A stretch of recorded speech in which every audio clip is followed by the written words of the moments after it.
গতকাল বিএনপি আয়োজিত বা আহ্বানে ঢাকায় একটা সাংঘাতিক অনুষ্ঠান হয়ে গেল। গণমিছিল হঠাৎ করে ডেকেছিল। অনেকেই ভাবতেই পারেনি এই গণমিছিল এত বড় হবে, তা আবার বিভক্ত উত্তর দক্ষিণে। উত্তর এবং দক্ষিণ একসঙ্গে না, উত্তর আলাদা, দক্ষিণ আলাদা। একটা মহাসচিব ছিলেন, একটা মির্জা আব্বাস ছিলেন, অন্যান্য কেন্দ্রীয় নেতারা ছিলেন, স্থায়ী কমিটির সদস্যরা ছিলেন।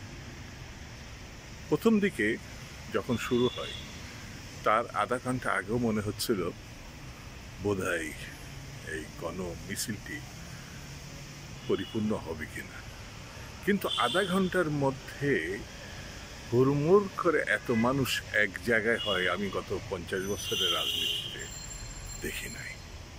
আমি খুব অবাক হয়ে গেছি। মানুষের আকাঙ্ক্ষা, চিন্তা, চেতনা, ভাবনা গণতন্ত্রের জন্যে এতটাই উজ্জীবিত, এতটাই তারা লড়াকু, এতটাই দ্বিধাহীন, ভাবা যায় না।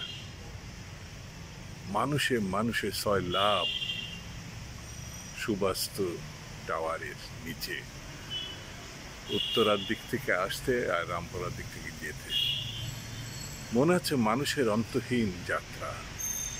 এই যাত্রার কোনো শেষ নেই। একজন তো আমাকে জিজ্ঞাসা করে বসলো, দুদু ভাই আর কত অপেক্ষা করব, আজকেই চলেন না মুখামুখি হয়ে যায়। মানুষ অস্থির হয়ে উঠছে।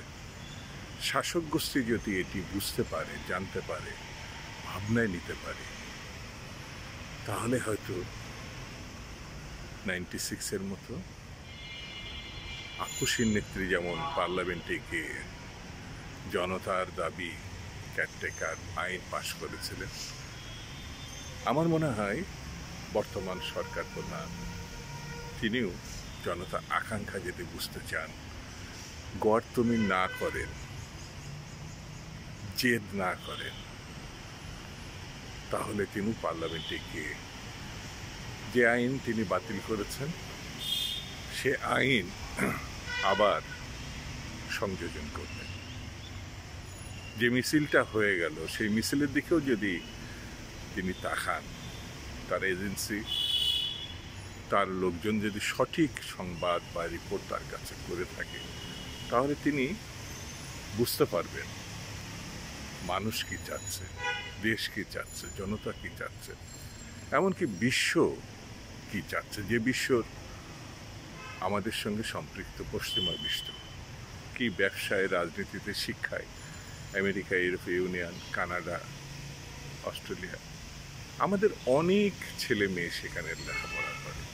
এই যে আমেরিকার যে ভিসা নীতিটা দিয়েছে, সরকার আগে পাত্তা দিচ্ছিল না, এখন দিচ্ছে। ঢাকা বিশ্ববিদ্যালয় ঐতিহ্যবাহী, অক্সফোর্ড, মানে এটা অক্সফোর্ড বলা হয়, সেই বিশ্ববিদ্যালয়ের ভিসি কানাডার ভিসা পাবেন না, ভাবা যায়?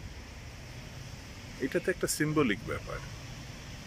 যদি এই সরকার এই সিম্বলিক ব্যাপারটাকে বিশ্লেষণে নেয়, তাহলে তারা বুঝতে পারবে আসলে কত বড় বিপর্যয় সামনে অপেক্ষা করছে।